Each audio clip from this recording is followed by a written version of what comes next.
You know, I applied my relative trust model and trust habits process to many different jobs, roles, and relationships, but somehow I never applied it to my own profession of public speaking. In 2020, I gave a speech at the Meeting Professionals International, or MPI, annual conference. When I prepared for that, I found a few interesting things. One is I found a CNBC article that, based on a survey, found that the sixth most stressful job in America is an event coordinator, an event planner.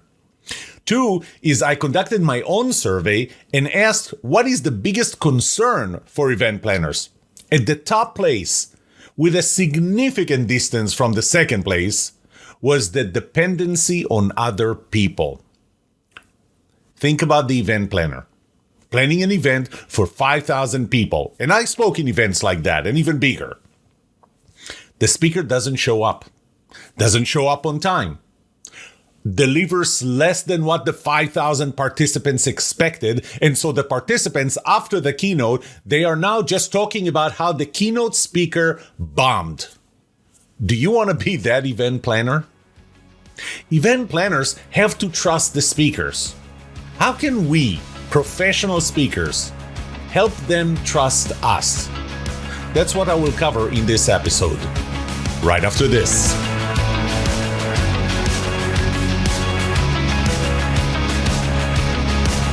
Welcome to The Trust Show. I'm Yoram Solomon, your host, the author of the Book of Trust, and facilitator of the Trust Habits Workshop.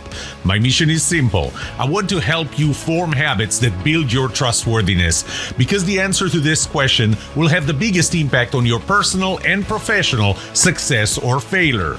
Can I trust you?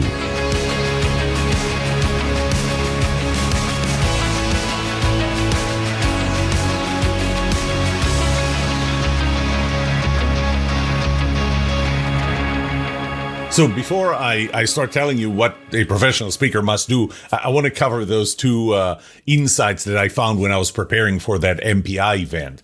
The first is an article that came from CNBC that listed the top 10 most stressful jobs in America. And I told you that number 6 was an event coordinator. That's how they call it, or event planner. But I want you to know what the 5 above it are. You know, number 5 is actually a broadcaster, which, you know, probably is somewhat stressful, especially if you're broadcasting live. Because what I'm doing right now, I'm kind of broadcasting, but I can edit it. If I say something I didn't want to say, I can edit it. So broadcaster, I'll assume that we're talking about live, and that's naturally, typically the context of a broadcast. But look at the top 4. Number 1, enlisted military personnel. People who are fighting in wars, being shot at. 2, firefighters. 3, pilots. And I can tell you, being a pilot myself, I can tell you that being a pilot is stressful. There are a lot of reasons why you can die, unless you do everything right. Number 4, police officer. Number 5, broadcaster. Number 6, event coordinator. Think about who else is in the category of the most stressful jobs in America. Being an event planner is very stressful. And obviously, as I was preparing for that session, the first thing that I wanted to know is, by the way, I asked in my survey, I asked another question, and that is, to what degree do you agree with the statement, my job is stressful? My job as an event planner is stressful. 5% strongly disagreed. 3% disagreed. That's 8% who disagreed or strongly disagreed. Another 10% were neutral. 38% agreed that their job is stressful. 44% said they strongly agreed that their job is stressful. Their job is stressful. Well, obviously, I wanted to understand what is it that makes it stressful. And so I asked the question, how stressful is any of the following aspects of your job as a meeting or event planner or coordinator? What are the the different stressors. And I did some research before that to see what kind of things would come up, so that when I gave them those 16 categories, I will have a good list coming out of it. So the lowest one was risk to life. That was only 2 out of 5 on a scale of 5. That ranked 2. Travel amount 2.5, performer not showing up 2.6, which is kind of funny because when you'll see number 1, you'll see that it's kind of the same thing. Physical job demands in public eye and so on, and then we're starting to go up and up. My own performance was ranked at 3.4. Weather strikes, acts of God 3.6. By the way, the minimum was 0. Technical issues, 3.8. Lack of information, 3.8. And number 1 with 4.3. So, if you looked at the chart, and I'm looking at the chart that I created as a result, the bar chart that I created, you can see that number 1, the biggest delta is from number 1 to number 2. And that's a 0.5 on a scale of 5. The second biggest was between growth potential and being in the public eye. That was a 0.3. So the biggest gap was between the top one and the second one. And the top one was the dependency on other people. And, even though performer not showing up came up as one of them, one of the others, the dependency on other people is a dependency on the speaker. So as professional speakers, we have to keep in mind that being an event planner is stressful, and our performance, our ability to deliver what we're supposed to or exceed what we're supposed to deliver, is one of the biggest concerns that they have. I still can't believe that this is actually the first time that I apply my models and processes to my own job, to what I do. But something that you need to know is when I record these episodes, I don't just make up stuff or, I just speak and I don't know where it's going to end. What I do is I start building an outline about a week before I record the episode, and I reach out to people to get their insights. And so in this case, I reached out to meeting planners, event planners, as well as other speakers, asking event planners, what is it that makes you trust a professional speaker that you bring to your events? And I ask professional speakers, what is it that you do to be trusted? And, I start categorizing, I develop the outline, I make it more comprehensive. The outline kind of has several layers and so on. And that's when I start recording. Okay, enough with that. So I want to start with what is trust. Okay, and you heard the phrase, no risk, no reward, right? So we're willing as people, not just event planners, but as people, we're willing to take risk if there is a reward, right? And the bigger the reward, typically the bigger the risk. I mean, if you could get a bigger reward with not having a higher risk, then why won't you? Everybody will. The problem is that typically the bigger rewards do warrant a bigger risk. So you have to take the risk. The problem is, if you think about it as two lines starting from zero reward, zero risk, and starting to grow and grow and grow. So the reward goes up and the risk, actually the risk really goes up as well.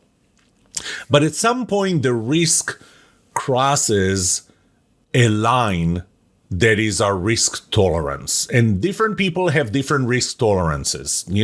Risk takers typically have a higher risk tolerance. They can take a higher level of risk. Risk averse people typically have a lower risk tolerance. And so their line is much lower. And the problem is when we cross that line, when the level of reward requires a level of risk, assuming a certain level of risk, that crosses our risk tolerance threshold. Because the moment we cross that risk tolerance threshold is when we feel danger. As long as we're below it, we feel safe. The more below it we are, the safer we feel. So now the question is, how can we mitigate it? How can we expect a bigger reward, strive for a bigger reward, be willing to take a higher risk that is above our risk tolerance threshold? And the answer is through trusting. And in this specific case, I'm going to talk about trusting someone else. So when you trust someone else, you just trust that they will reduce that level of risk. And you don't necessarily know how they're going to do it. You just trust them that they will. Now, this cannot be a blind trust. And I'm going to talk about the model in this episode. It's not. What's important is that they will reduce the risk, and I'll show you what they can do, or what you can do as a professional speaker to reduce the risk for an event planner. Now, what's the reward? The reward is, if the event goes well, and I know that I'm kind of focusing on the speaker, but as professional speakers, we have to remember that the overall event is not just you speaking, not just you delivering the keynote event. The keynote speech. There are other things that happen in that event. The keynote speech, specifically the opening and then the closing keynote, have a big impact on the success. The opening keynote will set the tone, will set the mood to the rest of the event. I mean, think about that. As an attendee, you attend an event, a conference, the keynote speaker bombs. You already have a low perception of this event, and these are the lens through which you're going to look at the rest of the event. So you're already looking at the event as a failing event, and so everything that you're going to see due to our own confirmation bias is just going to confirm that you think this is going to be a failing event. The closing keynote helps the participants remember what they saw. It gives the lasting impression of the event overall. So that's the importance of these two. So would you want to be the event planner that had a really good event for 5,000 people, where people talk about that event for months? Yeah, of course you want to be that event planner. So that's the reward. The risk is obviously you can't just take a plain vanilla speaker and expect them to make this an amazing event. You have to take risk on someone, and maybe it's the amount of money that you're going to have to spend. Maybe it's the controversial nature of the topic or whatever. You're going to take risk, but now you need to trust the speaker to reduce that risk to a level that you can tolerate, to below your risk tolerance, because you do have a set risk tolerance. So now I'm going to turn to you, the speaker, the professional speaker, and I'm going to ask the question, how can you reduce that risk for the event planner? Before I go to talk about the model, I want to bring up one of the 8 laws of trust, and that's trust law number 5. Trust is transferable. If you trust me and I trust somebody else and I tell you that I trust that other person, you will trust them. Not maybe to the extent that I trust them or that you trust me, but more than not trusting them at all. So trust is transferable, which means that an event planner will trust you more if somebody they trust told them that they trust you, and that the event planner should trust you. How do you do that? Get reviews. Just ask for reviews. Ask for testimonials. Now, I'm going to talk about time and intimacy. Video testimonials are better than written testimonials because, as an event planner, you can see the faces, the body language, the tone of voice of the person giving you a testimonial. It's one thing to read the paragraph that says, that event, the speaker was an amazing speaker. I mean, think about the person giving that testimonial and think about the difference when you actually see and hear them say it. If they say, The speaker was very amazing, and we enjoyed the talk very much. It was very good. Versus, this speaker was amazing. Somebody gave me a testimonial after one of my talks that I put it in my promo, my intro video at the end. He just said something that if you looked at his face, you heard his tone of voice, it almost doesn't matter the words that he used. And the words that he used, if I only put the words were, you should, what was it? You should listen to this guy. Oh, you gotta see this guy. And if you read the words, you gotta see this guy, it's one thing, but when you hear him and see him say this, he goes, you gotta see this guy. It's just, that's a different level of testimonial. And when an event planner looks at this, he goes, well, for somebody to say it like this, this was a good speaker. This had to have been a good speaker. Names of companies, mention companies that you spoke for. And you know what? Preferably ask for references, ask for people's willingness to give references. And I typically, I don't know, maybe it's an overkill, but I typically give more references than meeting planners ask for. They ask for 2 references, give them 5. Speakers bureaus that worked with you. Again, especially if this is an event planner that worked with this speakers bureau. If they can recommend you. Now, people talk. So you have to be careful.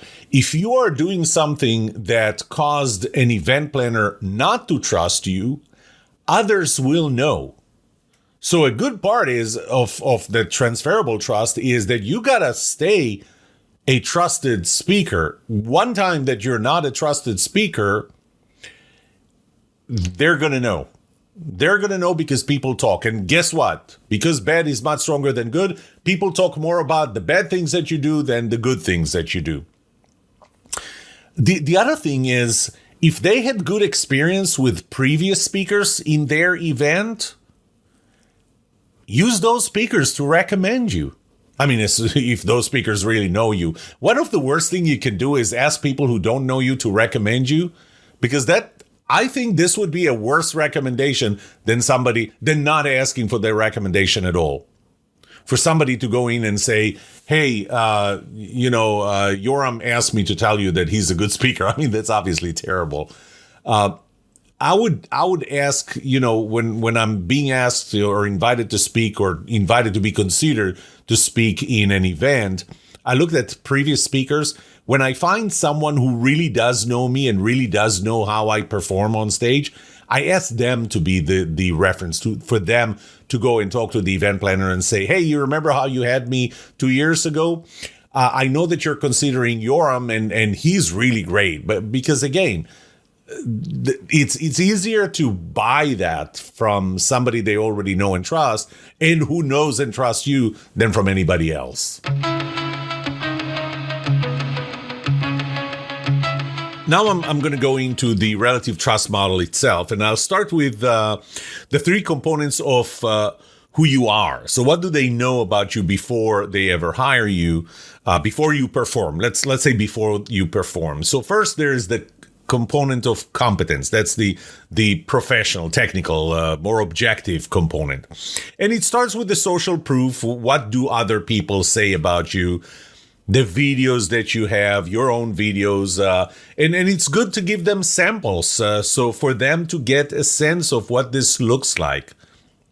Now, I always worry that I'm going to give them a sample, and because of that, because I'm doing one of the exercises, now they're going to know how it's going, and they know what the answer is, but that's fine. The audience doesn't.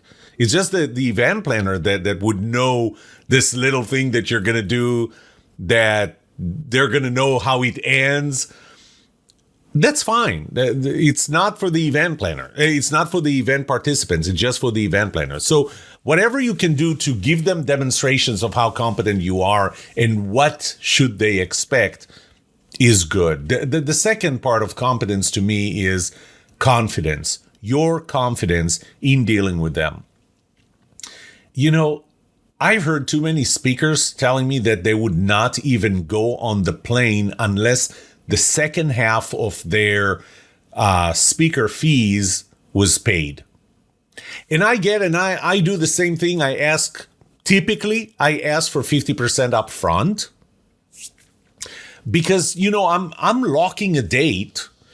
And when I lock that date and all of a sudden somebody cancels on me a week before the event, or even a month, or sometimes even 3 months, the probability that I get something else there is zero. And imagine this. Imagine that an event planner booked you, and then somebody else was trying to book the same date or the next day or the day before in a way that travel just doesn't work. And you say no, and then the first one cancels, and now the other one already has someone else. Well, that is a problem. But it's one thing to ask for the first half, and it's a second thing to ask for the second half before you ever go on a plane. To me, I am confident in what they're going to get from me. I'm confident that at the end, they're going to feel that they got more value than what they paid. And that confidence, again, whenever the word confidence comes to mind, I always remember the movie Zero Dark 30, when the Navy SEAL teams, they're huddling, they're playing in this Area 51 place, and one of the Navy SEALs asked the other, do you really believe her being Maya, the CIA agent that found the location of Osama bin Laden? So he says, do you really believe her that the person we're after is Osama, that she knows where Osama bin Laden is? And the second one says, yeah. And the first one says, really? So what convinced you? And he points to her, the second SEAL, points to her with both arms and says, her confidence. Confidence instills trust. It's part of competence, but confidence instills trust. As long as your confidence is substantiated, it's not overconfidence. Part of what I do to show the confidence, and the confidence is not, I'm confident in getting on stage. That's not the confidence. The confidence is, I'm confident that when your event is over, when my part of the event was over, you're going to feel that you got more value that you paid for. I'm going to exceed your expectations. I'm confident with that. And one of my ways to show that confidence is that I always ask for the second half after the event is over. I mean, they're bound by an agreement, which, every agreement can be breached, every agreement you can get out of. But it's that confidence that I tell them the second half is after the event is over. That they go, he knows something that we don't. He knows this is going to be a good event. And to me, that's important. That's an important part of building trust. I mean, wouldn't you as an event planner be worried if the speaker made sure that you paid 100% before they ever got on plane, and as much as you know about them, as much testimonials that you saw, as many samples as you've seen, you haven't seen them speaking in your event to your audience. But you already pay them, and it's completely non-refundable. How would you feel, on the other hand, about a professional speaker that says, don't worry, second half is after the event? I have to tell you, and I know there are going to be a lot of professional speakers that are going to hate me for saying that, there are times when I charge everything after the event. Of course, I have my own system to know that I can trust them for that happening. But sometimes, especially whenever I speak to a government entity or, anyone in the defense industry, their processes are so hard. They know that they're not going to be able to pay me maybe even the down payment before the event. I know that they will. I know that I'm going to deliver. I know that I'm going to exceed their expectations. So why not? Why not make it easy for them and show them confidence, which is part of competence? I combined two components together in one component from the who you are, personality compatibility, and the other from what you do. It's actually a subcomponent of empathy, because really they relate.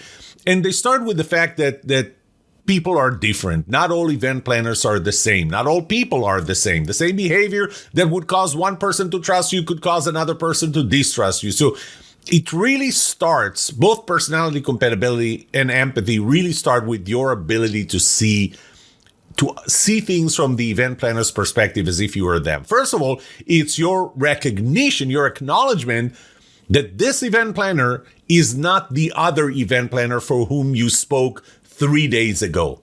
It's a completely different person with completely different personality, with completely different care-abouts, and you have to accept that.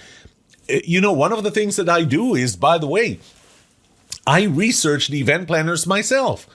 It's not enough that somebody reached out to me out of the blue. I want to see who they are, even before the first meeting that we have, the first call that we have, which, by the way, is why I always prefer to speak in person. But I'll get back to it later. Strong personality compatibility, strong empathy means that you're going to make it easy to work with you. One of the things, and I can tell, I know that the event planner is stressed. I know they're stressed. And one thing that I keep saying it, and it's not just saying it, it's also how you say it. And this is where I'm going to go back when I talk about time and intimacy. I tell them, I can promise you that I'm going to be the last thing you have to worry about. Worry about other things. By the way, I try to help them in the event. You know, I'm there. I'm going to be there at the event. So many times I did the keynote, and while they're at the event, they asked, we had a facilitator for a panel that we're going to have that bailed out or did not show. We don't know where they are. Make it, you know, I just said, fine, I'll do it. I'll be your facilitator. I know how to facilitate. I know how to run panels and all. I'll do it. Anything else you need help with? You know, I just, a couple of months ago, I did my third TED Talk. And when I did that, I helped them set up the signs and everything. I helped them take it off at the end. You know, when everybody else left, I just stayed there and helped them. You know what? It's already done. And it's not like anybody paid me to speak at a TED Talk. But people remember that. And remember how I told you, trust is transferable and people talk. I want people to tell others, he really cared about what I had to do. He was very helpful. He went far and above, far and beyond what he had to do. Now, another thing is I never take the last flight. I did that a few months ago. I took not the last flight, the only flight I could take to get to, I think it was, I don't remember where it was, but it just that I had an event the night before and I had an event in a different state the early afternoon of the day after. There was no way to take a flight the night before. I couldn't drive all night because I wouldn't have made it. And I had to take the first flight in the morning, and it scared the heck out of me. I don't like doing it. And this was the only time where I told the customer, I can't do this event because I cannot rely on one flight. And the only way they convinced me to come and do it was they said, we're going to take full responsibility if you miss that flight. So I did that and I hated it because I don't want to be on the last flight. I want to make sure that there are plenty of flights after that because flights get canceled, weather comes in and whatever. You need to make sure. And you also need to keep in mind that the event planner is worried. The event planner is worried because they know that they rely on, that they and I rely on airplanes and airlines and weather for me to be there. I typically, whenever I land, as soon as the wheels touch the ground, you can turn on your phone or get it out of airplane mode. I would text my wife, not when I go to an event. When I go to an event, the first thing I do is I text the event planner. Just landed. You're going to see me tomorrow. This alleviates some of their stress. And that's the most important part. Alleviate their stress. Personality, compatibility, and empathy. See things from their perspectives. Ask yourself, if you were them, what would you worry about? What can you do to help them worry about or stress about it less? When I started creating the outline for this episode, the component of symmetry and fairness, I was going to say, well, it doesn't really apply here. But then I found several reasons why it does. So the first one is, and it kind of falls under symmetry and fairness, although I'm sure we can put it somewhere else as well. The relationship between the price you're charging and the value you're delivering. I see so many speakers that just go, well, I should charge this amount, I should charge that amount, because this is what others are charging and so on, completely disregarding the value that you're bringing. When I teach my entrepreneurship class at SMU, I ask the question, if it costs you $100 to make, let's say that you're making a product or delivering a service or whatever, and it costs you $100 to make one, all costs included, $100 to make one. How much should you charge for it? And people immediately go to 200. I don't know why it's like 50% gross margin is the magical number. $200, 110, more than 100, 1,000. They throw in all kinds of numbers. But you know what? More and more recently, I've seen students that actually come back with the right answer. And the right answer is as much as they're willing to pay, as much as they're putting value on it. Because there is a strong relationship between value and price, the price you're willing to pay. So, you know, I was recently raising my prices, and I was raising my prices, but I didn't just raise my prices for no reason. I decided to look at my Keynote and raise the value that they get from it. And you raise the value through different things. It's, I'm not going to go deep into my model of what I think warrants your prices, but it's really three things. It's being a celebrity, it's being an expert, and being an entertainer. So, being a celebrity, there's nothing I can do about that one. That's over time, certain industries started to know me more, and but that's as far as it goes. Being more entertaining. So I added components of entertainment into my Keynote. Being more of an expert, especially in their specific industry, which is important. So do some research, increases the value. And when it increases the value, only then I can increase the price. The second part of symmetry and fairness, mostly fairness, is that your pricing structure is fair and equal. You charge the same price. I charge the same price. Sometimes I give discounts. I should say that. I sometimes give discount. And one of the main reasons is, there are industries such as education that can't afford what a sales conference can afford, or maybe another conference can afford. And if they can't afford this, should you just not deliver there? Should you price it differently? And I don't price it differently. I price it the same way, but I give them a discount for very specific reasons. And one of the reasons for that is, imagine if, I'm just going to throw numbers. Imagine if my Keynote was $100,000, but the education industry can only pay $50,000. then if I invoice one event at 100,000 and another event for the same keynote 50,000, remember what I said at the beginning when I talked about trust is transferable, people talk. Somebody is going to get their hands on a $50,000 invoice and say, wait a minute, why do you charge them $50,000? So even when I discount, my invoice will always start at 100,000, discounted because of. And there are different reasons to discount. You know, the specific industry, to me, it's education. Education and veterans, I would say. The second is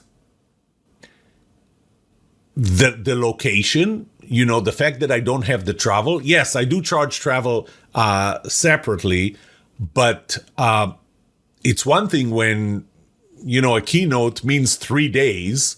You know, a keynote in Hawaii would probably mean at least 3 days out of the office, at least. A keynote in Dallas would mean add 30 minutes before, 30 minutes after. Well, it's more than 30 minutes before because you know that I'm always going to be the first person there. That goes back to personality compatibility and empathy. So I'm going to be the first person there, even when it's local. Another reason for discount is you book me within less than a month. And what that means is that the probability of another event happening that date is so low that I'm willing to give you a discount. So they're valid reasons. And if somebody puts their hands on an invoice that says $50,000, when I'm charging them $100,000, they're going to say, how come you're charging them $50,000? I'm going to say, show me the invoice. The invoice shows $100,000. Here are the reasons for the discounts. Do you qualify for any of them? Because if you do, I will give you that same one. Fairness is really important. That symmetry is very important. So keep that. And it goes back into that second half after. So if I ask them, second half of the payment after, if I ask them to pay everything up front, the relationship is not very symmetrical. You know, they paid 100% and they're still to see, I'm still to show up on stage. But if they only pay half, then I deliver the full keynote, then they pay half, we somehow build some symmetry into it, and they feel they can trust me more. Okay, now we're coming to the second component, subcomponent of the positivity component. That's no BS. And I'm sorry, I'm getting on a soapbox. One of the things that annoys me the most is this whole concept of best-selling author, people referring to themselves as best-selling author.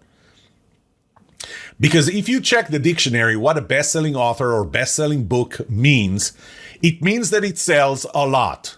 Now, what's a lot? We can argue over that. Is 10,000 books a day a lot? I'm going to say yes. Is 10,000 books a month a lot? I'm still going to say yes. Is 10,000 books a year a lot?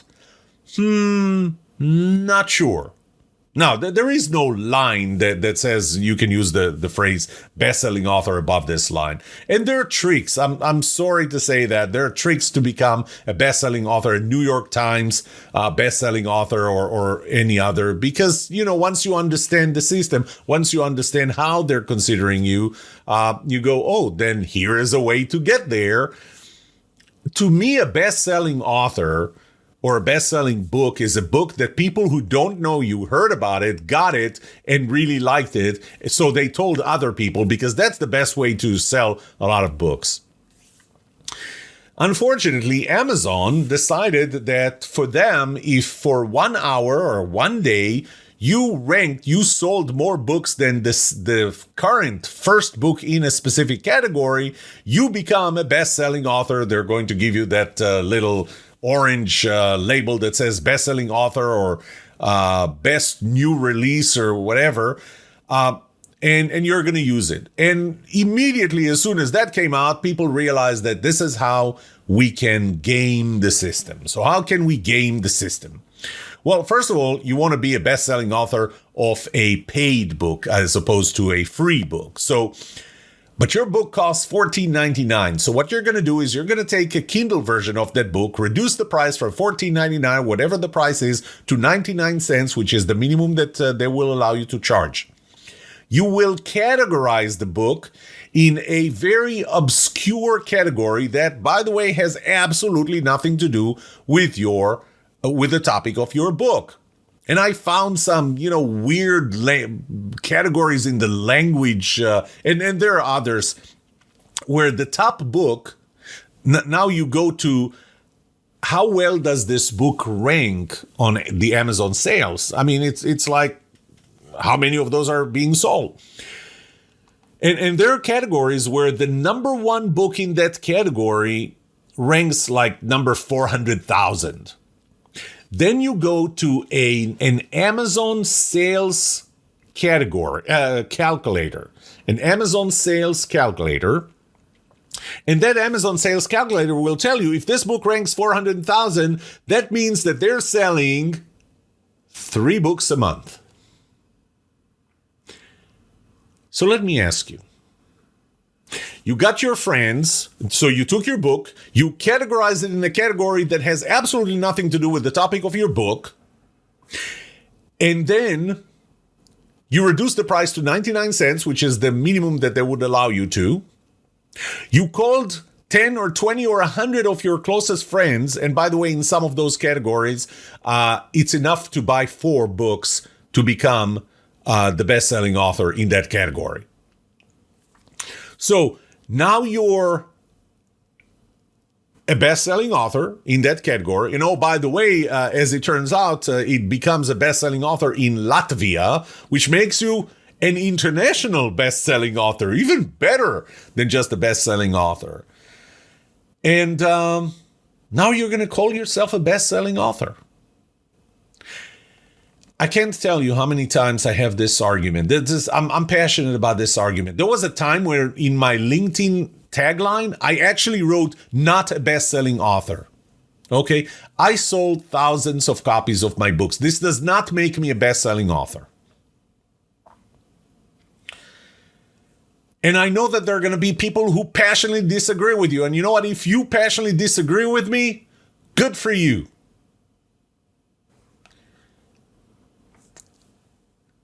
By the way, you should know that the National Speakers Association Code of Ethics, number 1 rule in the Code of Ethics is that you do not misrepresent yourself.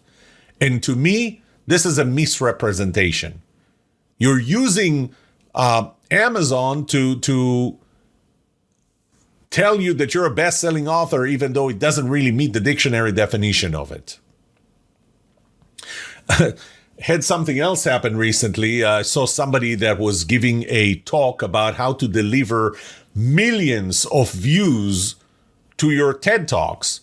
And when I checked, I found that person had 2 TED Talks given 4 and 5 years ago. One of them had 72,000 views. The other had 75,000 views. Not that I sneaker at 75,000 views or 72,000 views, but combined those 2 TED Talks that have been around for 4 and 5 years respectively don't even reach 150,000 views. Doesn't stop that person from teaching me how to get millions of views. By the way, my 3 TED Talks don't even have 72,000. I don't think so. That's okay. I'm not trying to tell people that I'm going to teach them how to get millions of views. Here's the problem with that. The problem with that is that at least I consider it unethical. And I think that pretty much everybody I'm going to ask is going to say that's unethical. That's a misrepresentation. If you got your speaking gig by doing that, by telling the event planner I'm a best-selling author and the event planner, and that played a role in hiring you, and they never bothered to check, well, then you slipped one. Imagine what would happen if you apply as a best-selling author.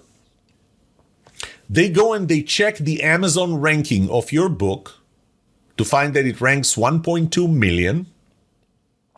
They go to the calculator to find that to reach a 1.2 million ranking, that means that you're selling not more than 3 books a year.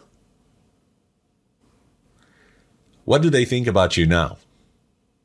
Was it worth it? I mean, this information is available. Checking your books and seeing how they rank on Amazon? Don't go there. Okay, enough with my pet peeves. One more item to go. The interaction with the speaker, the interaction with the speaker is mainly a transaction. It's not an ongoing long-time relationship that ends with them one day deciding that they trust you enough to hire you to be their speaker. So it focuses on the what you do during an interaction group of components.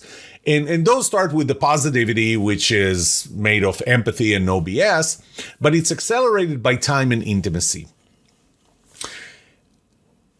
This is why when I talked about transferable trust and I talked about testimonials, I said it's better to have video testimonials. Because there's so much more, assuming those are good video testimonials, and assuming you don't capture somebody at the end of your event and say, how was the event? They go, it was kind of okay. And you put that as your testimonial. That's not something you want to brag about.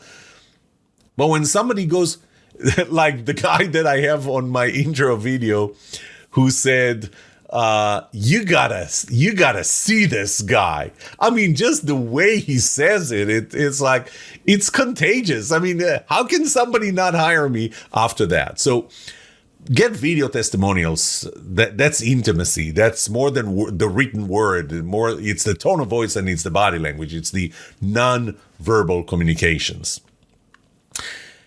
But this applies also to your communication with the event planner. As quickly as possible, get off email and into a video conference. You know, typically they're not local. And even if they are local, you can turn a 30-minute call into video call into a 3-hour, I drive there, I wait for you, we meet, we talk, I go back. Plus, it might even be a little too intimidating for you to share the same space with them. But video call, Zoom, Microsoft Meet, Google Meet, Microsoft Teams, or any other, you can do video calls through Facebook, through LinkedIn, it's WhatsApp, or just, what does Apple have? I have to unlock my phone to see what's a FaceTime. Of course, FaceTime. So there are plenty of ways to do a video call. Do a video call. Let them see you. It will accelerate the trust, or maybe do the opposite, which is good to know. But let them meet you in videos. Let them hear you. Let them see your body language. Say what you mean what you say. It's going to have a big impact. Your tone of voice, your body language will have a big impact. Now, this is the intimacy part, but the time part is the more they interact with you, the more frequently they interact with you, the longer they interact with you, the more they're going to build that trust. I mean, I can't tell you how many times somebody is reaching out to me to sell me something, and it's like the first time I just ignore, spam. Second time, ignore. Third time, fifth time, I'm like, you know what? I'm going to listen to this person. That's the effect of time. So make sure that you keep in touch with them before they make the decision, after they make the decision. I communicate with them after they make the decision as well. By the way, one more very important part that I didn't talk about is when I talked about value, deliver more value than they expect. So, several of the events that I just booked, we never got to talk about, I can record a promo video for you. After they booked me, after they signed the contract, after they paid the 50% upfront to secure the date, I said, by the way, I can record a promo video for you to share with your participants. Don't worry. No extra charge. I do that for all of my customers who want it. You deliver more value to them that they did not expect. And, when I teach entrepreneurship, one of the things that I tell my students is that delivering more value, more perceived value than the perceived price that you have to pay is what makes you make the buying decision. Finding out that the real value is higher than the perceived value, and that, all those little things that you add later add up to your actual value that you deliver is higher than what they perceive, what they expected. That makes customers come back. That makes customers give you good references. But you know what? I talked about keep in touch with them even when they keep in touch with them before and even after they made the hiring decision. But I want to extend this. Keep in touch with them even if they didn't hire you. If they said, we decided that we want a speaker about a different topic, you know what I asked them? I get this. I understand this. Tell me what topic you're after, and maybe I can recommend a few speakers that I know personally. Most of them don't expect you to do that. And stay in touch with them. How did the event go? Did it go? I know that Elizabeth did a great job because I know her. I know you hired her, and I know that she did a great job. How was it? Are people excited and so on? You keep on building the trust they have in you. I had people that I've been in touch with for years, event planners I've been in touch with for years, didn't hire me. All of a sudden they hired me. Just keep in touch. I hope this was helpful, especially if you're a professional speaker or considering a career in professional speaker. Be trusted. It's really important to the event planner that they can trust you. I gave you the tools. I hope you're going to use them. May trust be with you.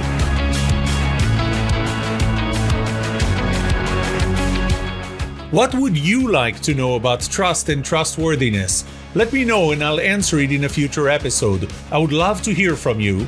Email me at yoram@thetrustshow.com. If you like this episode, subscribe to the show so you will automatically get notified when I release a new episode. Rate it. Write a review for this podcast because those ratings help not only you, but also others looking for podcasts just like this. If you're looking for more resources to learn about how to build trust, be trusted, or know who to trust, look up my workshops, online courses, books, or go to my website, trusthabits.com. And remember that the answer to these two questions will have the biggest impact on your personal and professional success or failure. Can I trust you? And can you trust me? Thank you for listening or watching The Trust Show.